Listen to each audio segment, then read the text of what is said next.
Hi,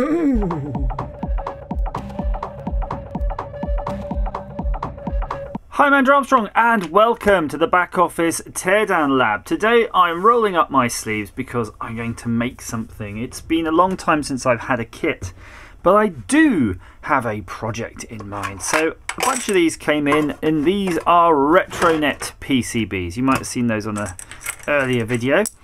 So I had these, and something interesting sort of popped up on my Patreon, and it was Techmoan saying something about connecting Wi-Fi to his old Macs. And long story short, I actually bought the appropriate connector, because that's all you need. That's a Macintosh, an old school Macintosh serial connector, rather than the sort of DB9s you're more used to seeing.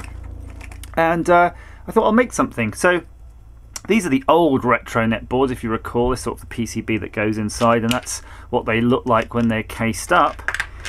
And they are kind of groovy, like this little itty bitty modem. And what I was going to do is make one of these for Neil over in the RetroManCave, because he has 3 Mac LCs and none of them can go on the internet.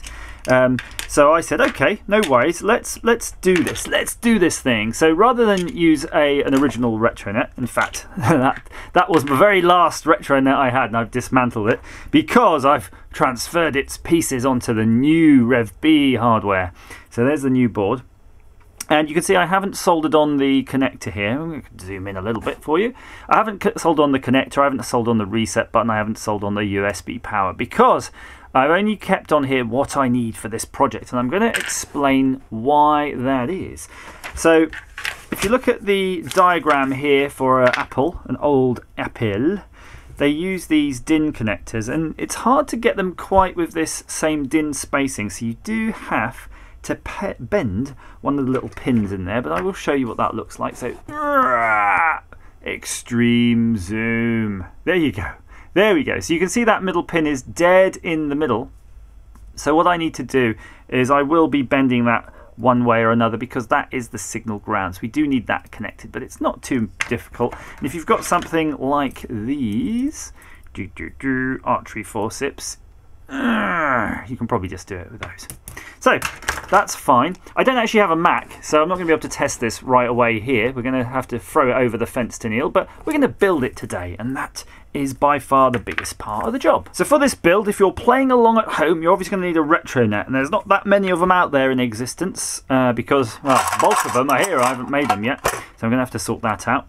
But you will need one lithium cell plus lithium control circuit. You will see that in one of my earlier videos. And in fact, we're going to do a little teardown video of something that Mr. Dalton sent me. He sent me 2 of these. He gave me 2 of these at Play Blackpool, and I've actually popped the lid, and look, they are the same charging circuit, but with one of those Tesla style batteries. I can't remember what you call those. 18650s apparently, that's what they're called, and they've got this double-sided sticky tape, interestingly enough. Forget that though, that's just there to confuse you, clearly, because we're going to be working with this. This is going to be the power source for our gadge, so it's kind of groovy. So the idea is, rather than have to mess with a USB wire to run all of this, I want to make it so that it's basically a power bank, and you can just plug this wire, you know, it's on the end of a wire, and you just plug it into your Apple, do your work, and these batteries will be able to power these for ages, an absolute age. So in that way, you won't need any of that messing around, and then while you're not using it, you can use it as a power bank. So it's basically got everything you need. So you're probably wondering, what enclosure are you going to use, Andrew? How are you going to enclose it? Well, I'm going to enclose it in a SNES shell, a SNES type shell, and I was rooting around the back of his hoping I'd have one of these as a donor, but I don't, so I'm going to sacrifice a new one. So it's not necessarily the cheapest of builds if you're going to use this as a case, but you know, it should be interesting. It's sort of relevant, and it's not a total waste, by the way, because the PCB in here I'm going to use because I'm thinking of making a Dance Revolution controller. And if you don't know what that is, it's one of those games where people jump around looking silly in an arcade. So I'm just searching, by the way, I'm just searching for a suitable screw. Yeah, that's the right one. It's very annoying sometimes, isn't it, when you can't find the handle for your screwdriver. I was literally using it. I'm sitting at the same bench I was using it at, and you think, where the heck could it have gone? Looking around, back office, no. things just go missing, don't they? Tools just love to go missing. So take off your lid, and there's a few things you're going to want to keep. So when you take out this PCB, basically that's it. Keep that PCB in pristine condition. They're really handy, and you'll be able to make your own video game controllers from that really easy. Just a very quick overview if you haven't seen my other videos on how I've adapted these into so many other things. Really, if you have room for the entire board, just keep the entire board, because look, they really conveniently put for you solder pads on here. Look at that. Next to the actual capacitive pad, or resistive I guess, you have these solder pads, so you can just solder here. So select 2 wires, start 2 wires, just get your 2 wires. I think I've even used those in making bar top arcades and stuff. You can just use these boards. They're so cheap. They're so cheap, and you get a rather nice shell to finish your projects with. So I'm going to put that aside. What you need to do then is also you're going to glue down all of these buttons, because you don't really want them to be operable. What I advise is leave these rubber bits in here though while you're gluing them, because it will keep them nicely pressed in the right position. And what you'll need to do is get some I don't know, bits of plastic, whatever you've got lying around, and sit it on those when you're waiting for the glue to dry, like that, because you want these buttons to stay totally flat and give you the most space, the most volume in that case. And I'm going to show you how much volume you have. So I'm just going to tip out these screws. Don't lose them. You're going to be reusing them for sure. I'm going to put those in a suitable tub. Yesterday I was doing a bit of work with a hot air blower, and I managed to blow the last 1K surface mount resistor I had in a 0201 package. So just to show you on this ruler what an 0201 package is and how hard it is to get. The 0201 package is that size, the dust.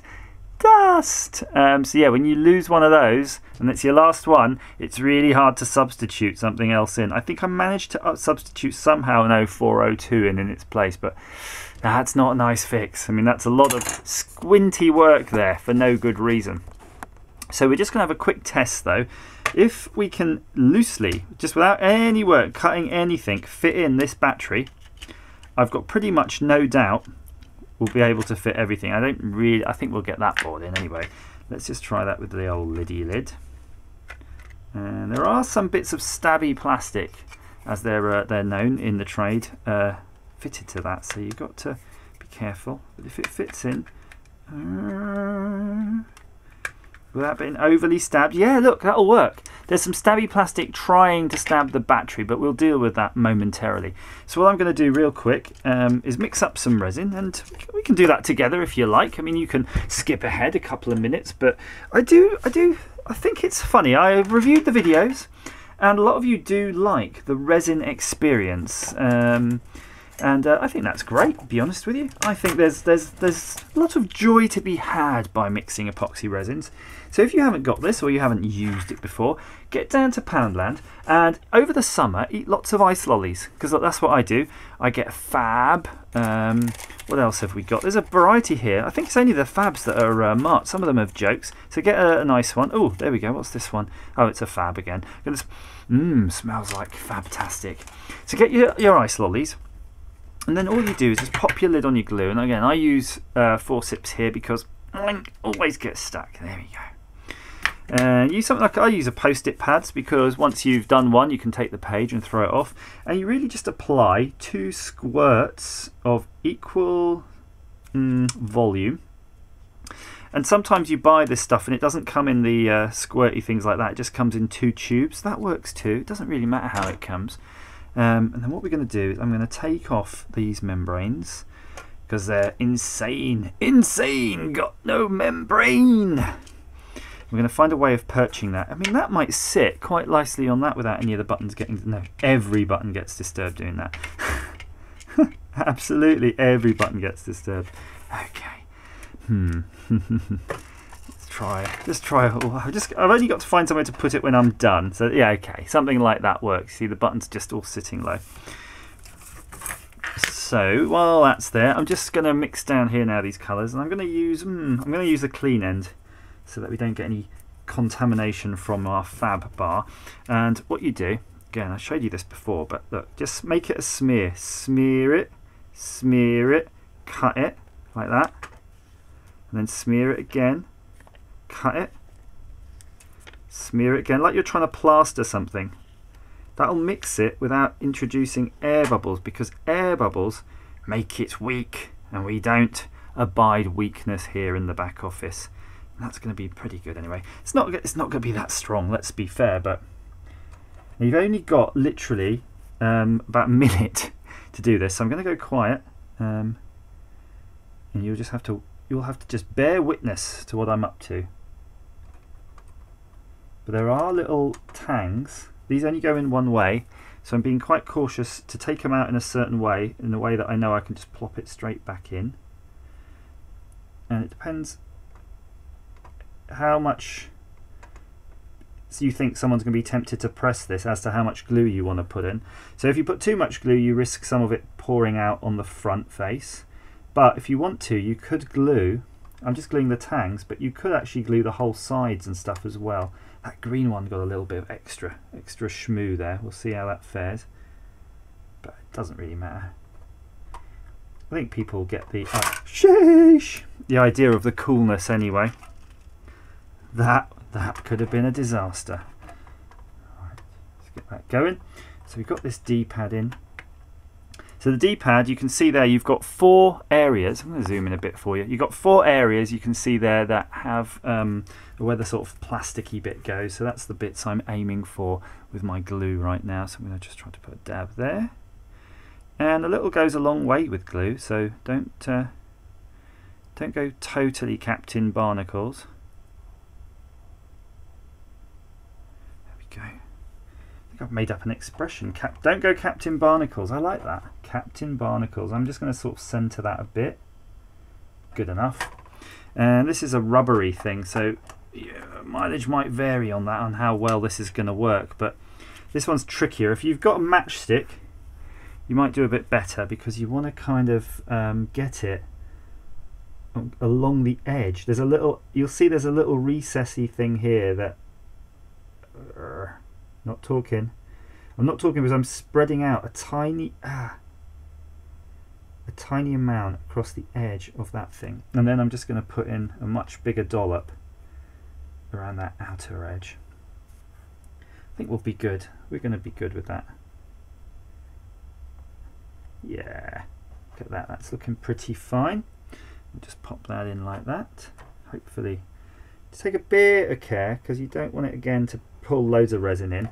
It's kind of okay in a way, because it's rubber. There's sort of the chance that you can clean resin off rubber, because it will just sort of crack, but leave that on there. If you've got a bit of spare, and I think we will have, so I'm just going to do it now, is I'm just going to put a blob there on that as a kind of a retainer. Nice. And we might push it down a bit though, because we might cut that protruding part down as low as we can go. So the last bits are the shoulder buttons. So again, I'm going to just remove this gently, this little pad, because I'm going to put that back in just to hold it. And I'm going to put some on the pin.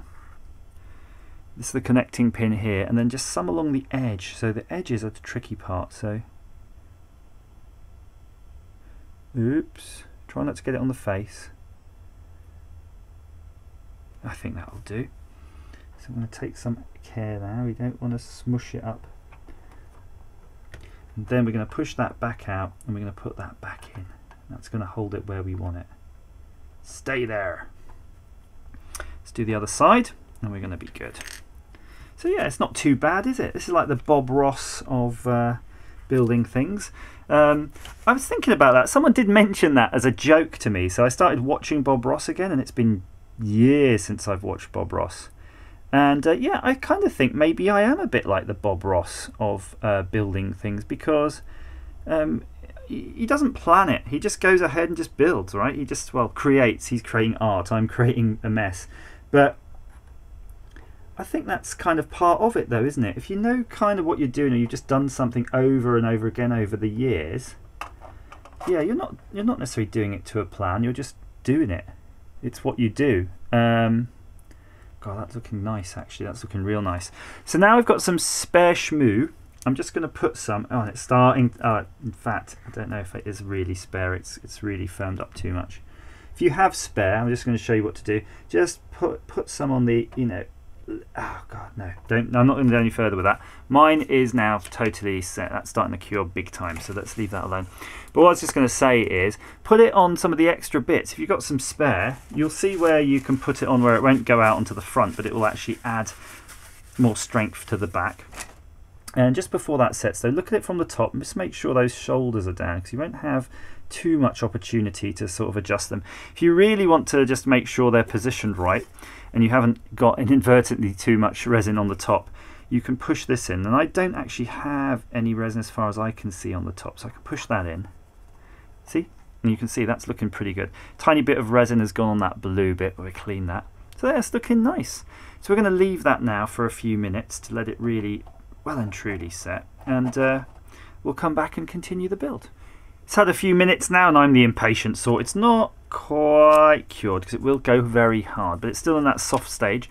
And see what I mean? Look, you just do that, woohoo, in the bin. But what I do like to do is I will snap that lolly stick, because I'm going to use the little piece in another future glue-based project. Right, let's have a look. So I'm avoiding pressing these down, even though they're so tempting. So tempting.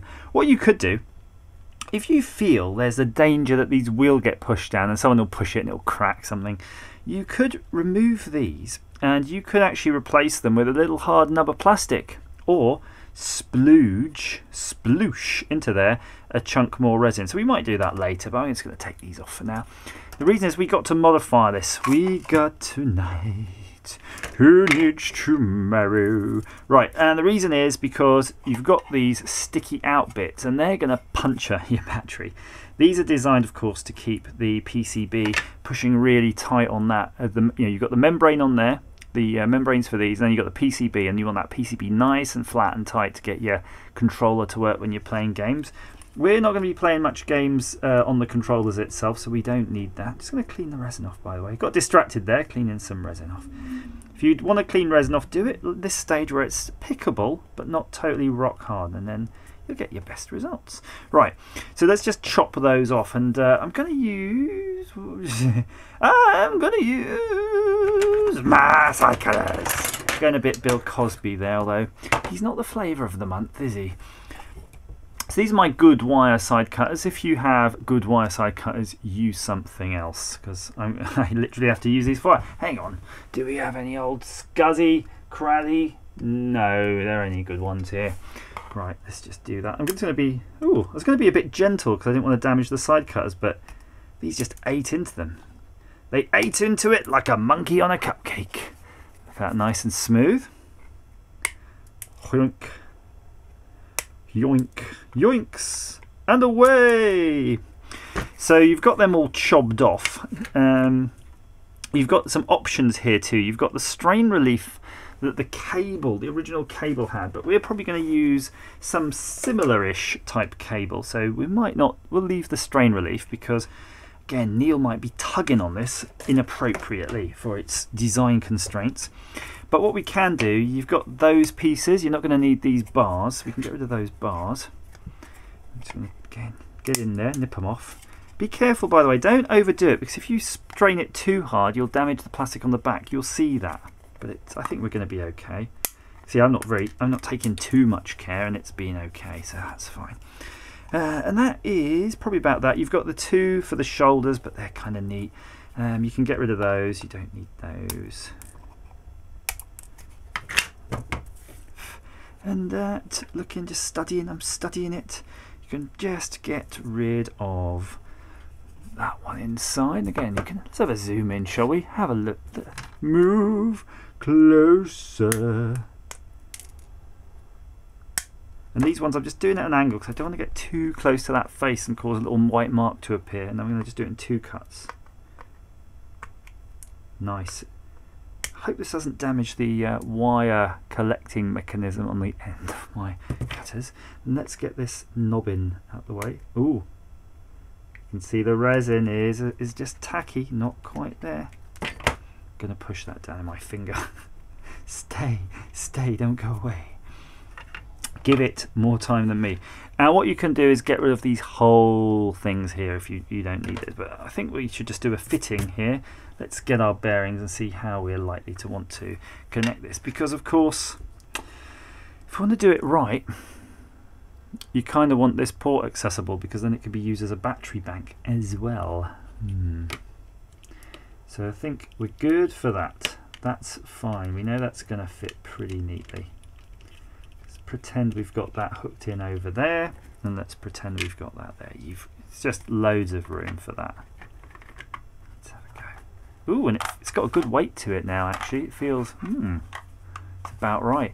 I'm just thinking it would be awesome if we, I was kind of thinking of putting the USB thing here, but it kind of spoils it, doesn't it?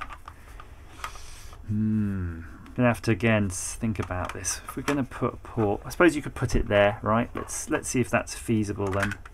Take that off. Right where there's a screw, of course. That would be the case. Seems kind of doable. You're probably better to do it off-centered like that. Yep.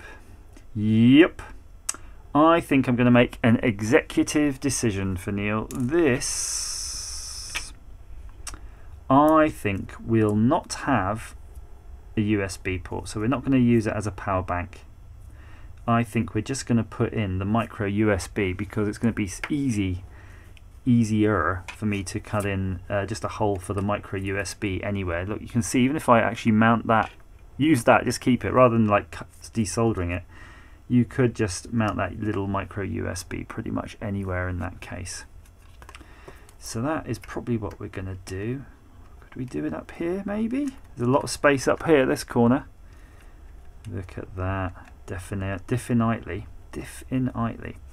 So let me assemble the next round of tools we'll need. We're going to do some case cutting, and then we're just going to solder everything together. I've been playing with this. I've basically taken this and I've filed the edges ever so slightly. You'll see there's a slight indent on each edge, because if you file the edges ever so slightly, look at this, fits in like a glove right there. And if you push that up as hard as it can go, right, pushing it up as hard as it can go, and you get the appropriate kind of USB, just about reach one over, you'll see it just about fits. You know, so if you've got a hole through there, it will just about fit. So that's probably about as best as you're going to get right now. So what I'm going to do, I'm going to just probably do it offline, but I'm just going to just glue this here in place. And I'm just going to get ready to wire this up. In fact, though, what I will need to do, though, and this is what you'll need to do too, is we're going to find out which is the positive and which is the negative pin on here, because we're going to need to solder a couple of wires before we glue it down, because it's going to be really hard to get hold of that. And I, for a start, cannot remember which way around it is, but if I put this on, which is just a load, so that's my charge doctor, and it's drawing current, so it's basically activating the circuitry in this. I'm going to put one of them here and one of them here. Oops. Oh, am I on? What am I on? Am I on the right thing? Yeah.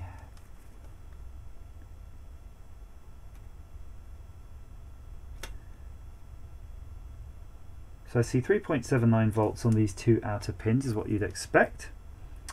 And then I'm just measuring these two USB pins and I'm seeing 5 volts. So the positive on the battery module is also the positive on the, lines up basically with the positive on the USB. So if you were going to draw it, the two outer pins, one will be positive and one will be negative that way. Just like that. Okay, so I think I'm going to just do some basic metal work as well. Here, metalwork, plastic work, it's the same tools. Oh, I'll show you. Oh, I don't know, show you. You're interested in seeing this bit. So I've already chopped out a little chunk here that was there, but I'm just going to scuff this up basically with this milling bit.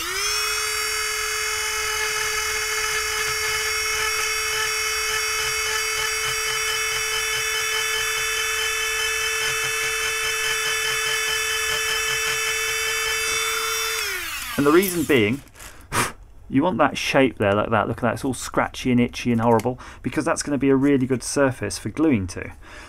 So that's now primed and keyed. Let me get that glued in, let it cured, and then we'll move on to the next stage. Before going ahead actually with the gluing, what I did is actually I have marked a bit on the case. So what I've done is basically put that on there and eyeballed it up and gone, yep, I think that's about right. So it's all done by eyeball. This plastic is probably quite soft, so be a bit careful. If you're going to do it properly, use some you know, small files and just sit there and do it. If you're not going to do it properly, you want to do it a bit more haphazardly, you could try using a knife or a milling bit in a Dremel. This is going to be dangerous, but we'll try a little bit.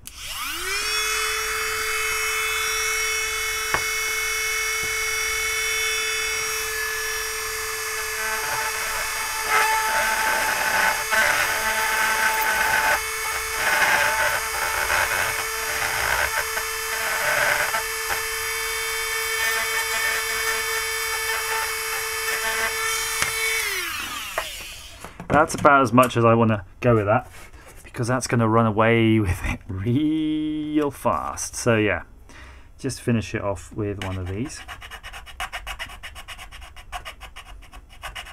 These bits, by the way, I say bits, these files you can get in pound shops, really quite cheap. Have a look out for them. They're quite fragile, as you imagine. The file has to be made out of a very hard material.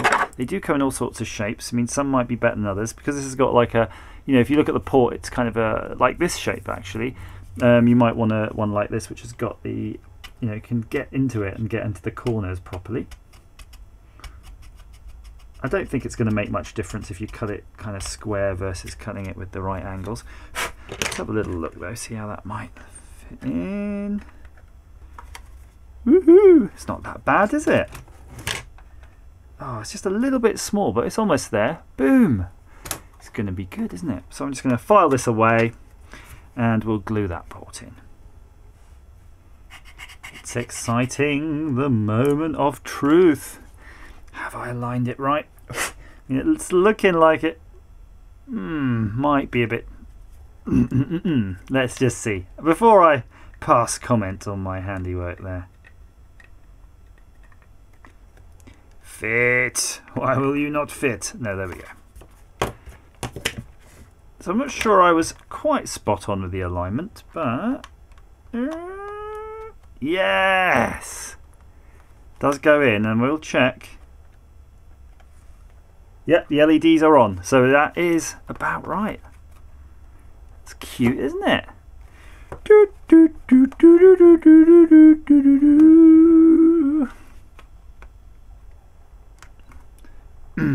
It's firm. It's firm but slightly yielding. It yields to my every pressure. Okay, so I think we're going to get away with that.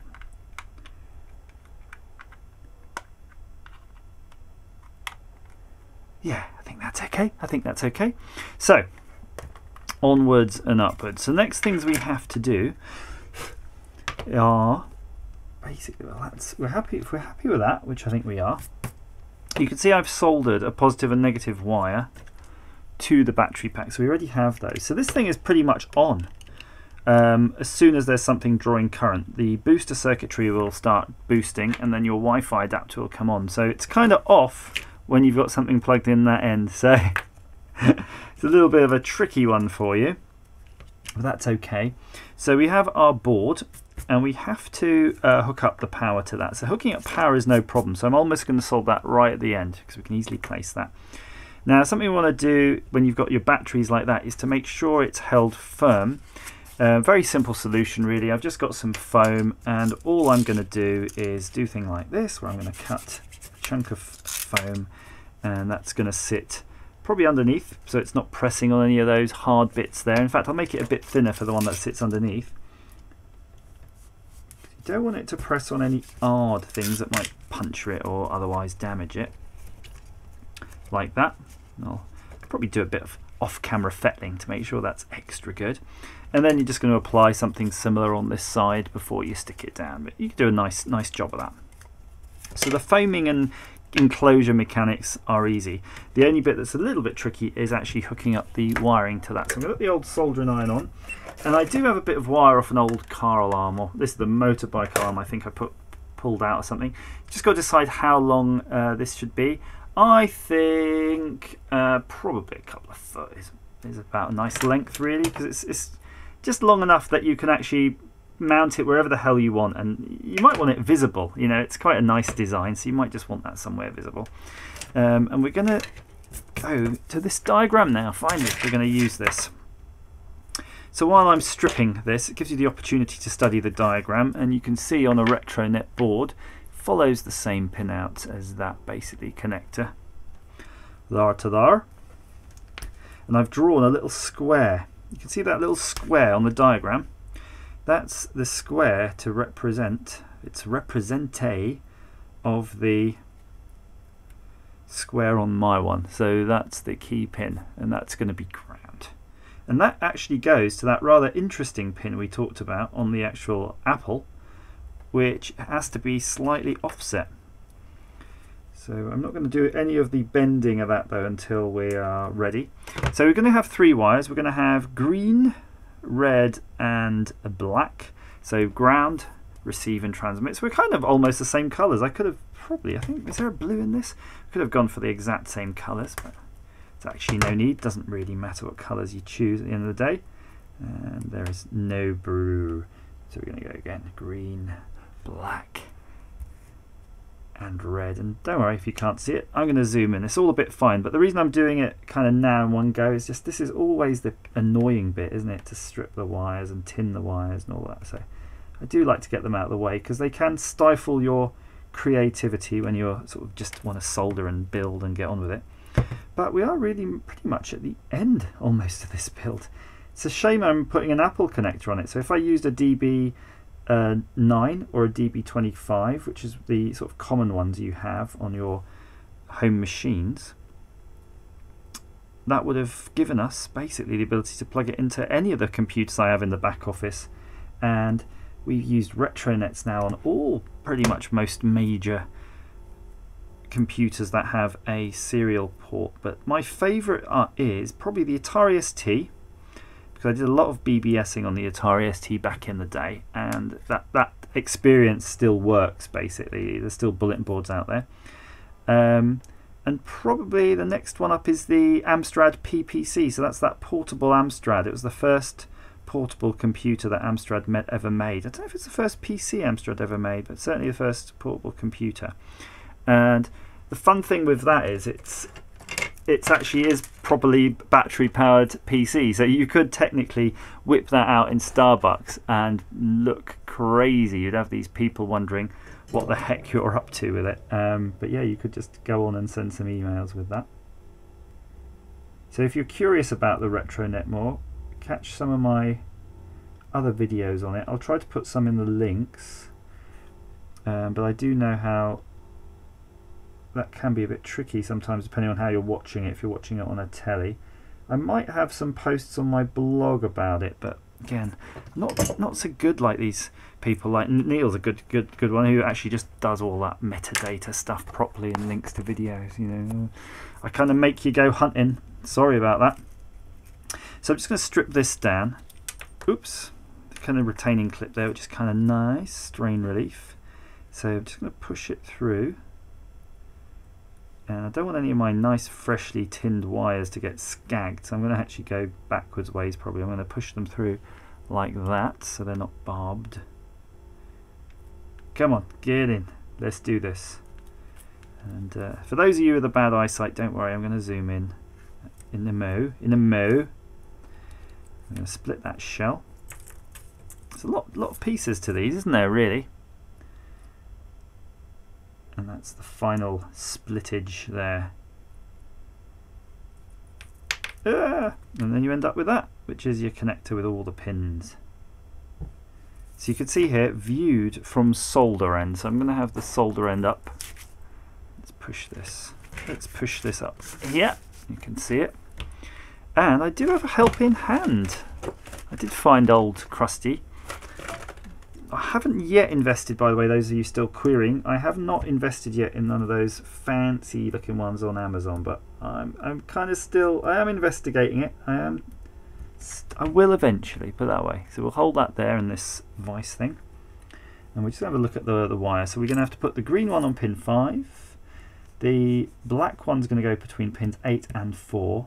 and then the red one pins 3. So it's not too too torturous for us. I'm just going to trim them down there. They look, oh, wrong end. Just going to trim them down because they are looking a little bit long with our clippers. I'm almost tempted to leave the black one though this long. I think I could leave the black one long and hit those two in one go. Let's get a little bit of solder. And we're going to go boosh.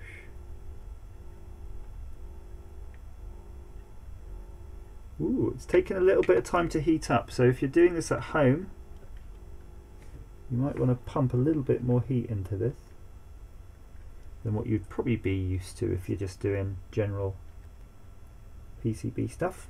Good. And I'm going to go with the black, because the black earth one was the one, let's see if we can get closer, come in a little bit closer, is the one that has to go across 2 pins. I'm just trying to think which way. We can go from the outside in. I think we're going to go from the outside in, so it's like that. The temptation is to go from the inside out, but I'm not sure that's going to help us. Yeah. Yeah, that's pretty good. Snarf, snarf. Yeah, I think that's alright. I mean, it's not pretty, but it's going to do the trick. So we're going to get our green. Cool. It's done it. And our last one is our red. So it's almost like we got this done already. It's too easy. No! Messed it up. A little bit of patience needed there. The old insulation on the wire was starting to melt, so yeah, but I think that's all right. That's all right for me. Let's pop this all back together now. I don't know if it went in any particular way. Actually, it does go in a particular way. So the keyway is above pin 7. Now just looking at it though, if it's worth trying to do that bend while it's still a bit exposed, yeah. So the implication is that this pin,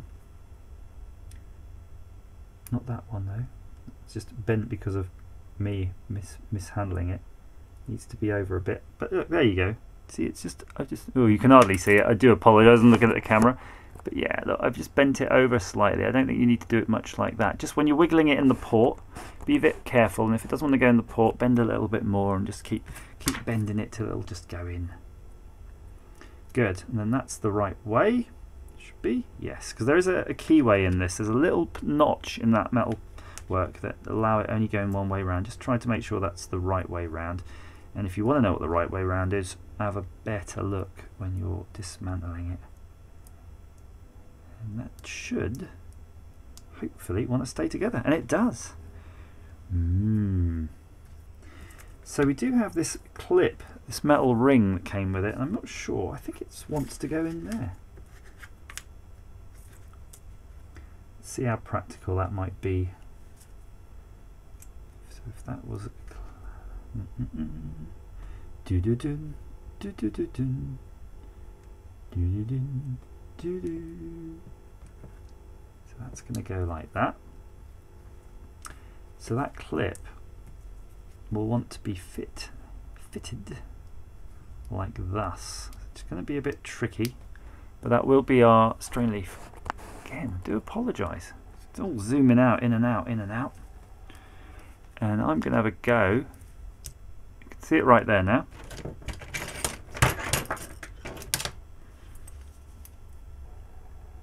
See if we can pinch it up a bit.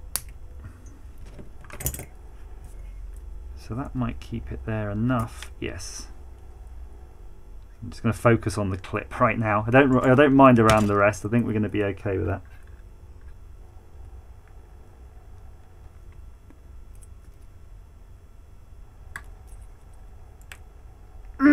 That's good. Look at that.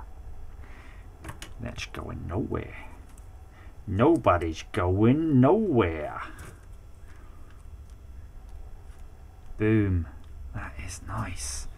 And then the final piece, slide it up the right. There's an arrow on here, and it's nice to align this little arrow up to the top keyway. Push that right up. Boom! Look at that. Steve Jobs would be ever so proud of me. Look at that. His name was Steve Wozniak. Okay. Right, we got the other end. Let's do this thing. We're ready to assemble now. And then we won't be able to try it here. We're going to do all this assembling and we won't be able to try it. That is the bitter, bitter truth. So we have our PCB now aligned the same way as the diagram. And if you have a RetroNET, you can do this at home, play along at home. It's only 3 wires we're going to solder, so I'm going to tin the holes. I did tell a lie, by the way. We're going to be soldering more than 3 wires because you're going to want to see where we're going to hit power up, but these are the 3 we're going to deal with right now. So we're going to go with the black ground.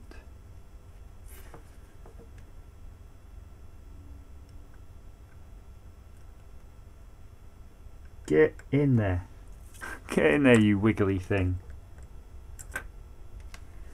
Okay, it's a bit wiggly, but it's alright. And this is me making a mess of it. You know why? I'm going to undo this.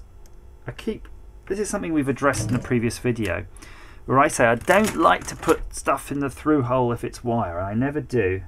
But I thought, I don't know why, I just thought I will this one for some reason, but it's like, no, don't bother. I'm just going to solder it like that.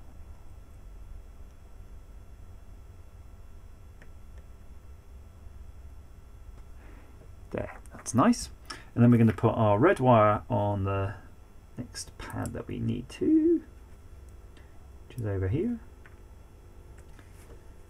I tell you what, those Amazon helping hands, they're starting to look awful tempting about now, aren't they? I think I will have to invest in some at some point. It feels weird. It feels weird to do something. Use something different than doing it this whole kind of in crappy way for all these years. It doesn't feel right to do something properly. Right, so we've got our 3 wires there now, so you can see they're soldered pretty good. They're not going anywhere. Now, if you've got doing this at home, you will need to solder this jumper on your booby board. I say booby board, your RetroNET board, because that will be necessary for how we're going to deliver power to this board on the next phase. Sometimes you've got to mess around a bit. Right, now I was kind of hoping that contact was actually on the ground. It's not quite, so I'm just having a quick look to see what is. There's that pin 1, looking a bit over soldered. And I can show you actually what this looks like. So that's connected up to the battery. So you can see if I touch it on the here, it's not doing anything. If I touch it on here, which is the USB, there you go. You see the USB ground? All of a sudden everything burst into life. So that's a good ground contact. It's kind of a bit feels like it's a bit far away, but I mean, looking at it, I think it's a good one to use. Let's just go for it. Let's just go for it. And it's a nice big pad. So I'm just going to hold that there for now, and I'm just going to solder just right there. And I'm going to hook on our wire. You can see it's already burst into life already. We have no on-off switch here. And that, as they say, is that. That's going to be actually broadcasting on Wi-Fi right now, looking at the SSIDs, everything. And you're like, well, how do you turn it off? Well, I shall show you how you turn it off. It's easy. Easy peasy lemon squeezy. Plugging this in should just do it. No, maybe not. It is charging. So it's on and charging. Great. Well, I guess it's never off. You can put a switch in there. I thought that goes off when it's in. So next thing is wrap this around your strain relief, like so.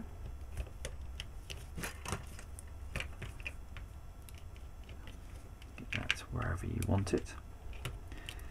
And then something that's key, you want all of these bits from jiggling around, and you've got kind of quite a few screw holes. You want to make sure the board is between any screw holes, of course, and sitting nicely. So you could probably put some hot snot, as it's termed in the industry, down. Or probably something that I would more likely to do or suggest is just to put some more bits of foam in, so we can cut some foam. I might just do that right now then. I'm going to cut me some foam.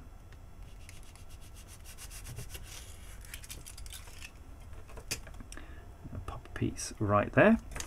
And I'm going to cut another little piece for our battery. I'm going to pop that right there. And this wire really has got a bit of it's a bit being fussy. It doesn't want to go around that bend, but let's push it all down. Just positioning everything nicely so that we can have a chance at least of getting our lid on. Let's see how this will go.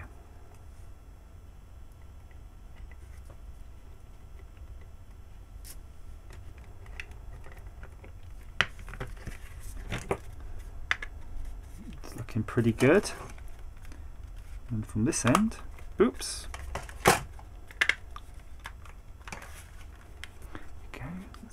Check that out. So there's a bit of an edge of a PCB here wanting to come out. That's smoothed. But yeah, I can feel the foam is fighting me. The foam is fighting me. There we go. So it's kind of sealed up nicely. Good. I think we'll put the screws in and then we'll do the final touches.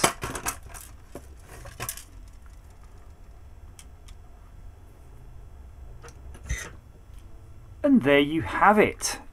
Your Wi-Fi modem for your classic Apple computer, ready to go, with built-in power supply and charging port. So isn't that wondrous? You can see I've taken a little bit of a liberty and added the appropriate finishing touch, but I think you will agree that this is something you would not be ashamed to have connected to your computer. And if you've got one of these RetroNETs, or I can make a batch of them soon so you can get hold of some, you can just make these yourself, and instead of using this connector, of course, you can use a DB9 or a DB25, whichever is the most suitable for your retro projects. So I'm going to be taking this across to Neil over in the man cave in the near future, and let's see if we plug it in. Hopefully, if it just works. As ever, thank you for watching. Andrew, I can't wait for your package to slip through my letterbox. I hope it's a large one.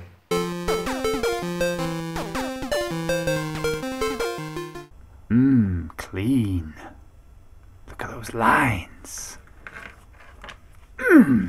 Damn good job.